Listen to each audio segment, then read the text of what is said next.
Le Grand Paris est sur la bonne voie. La région Île-de-France et le gouvernement qui défendaient des projets concurrents se sont mis d'accord aujourd'hui sur leur futur réseau de transport autour de Paris.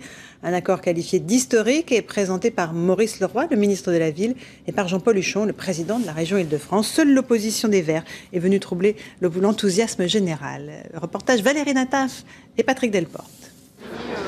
3 ans de chicanes et de difficultés, mais le Grand Paris Express est enfin sur les rails. À la tribune, sourire et soulagement, le gouvernement et la région ont trouvé un accord.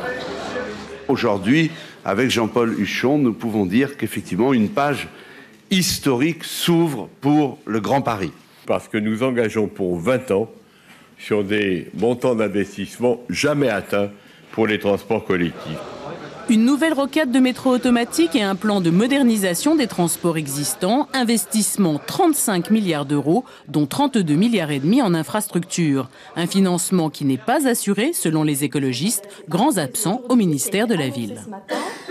Quand on voit les problèmes qui se posent aujourd'hui dans les transports en commun, il est absolument scandaleux de faire espérer des solutions qui n'arriveront pas. Voilà.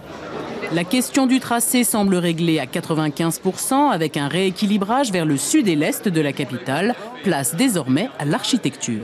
On peut enfin passer à la suite. La suite, c'est le Grand Paris, c'est-à-dire s'occuper de fabriquer une métropole solidaire. Moi, ce que je trouve formidable aujourd'hui, c'est qu'il y a tout le monde, droite et gauche confondues. Ça veut dire quand même, et pour un projet comme ça, il faut de la continuité.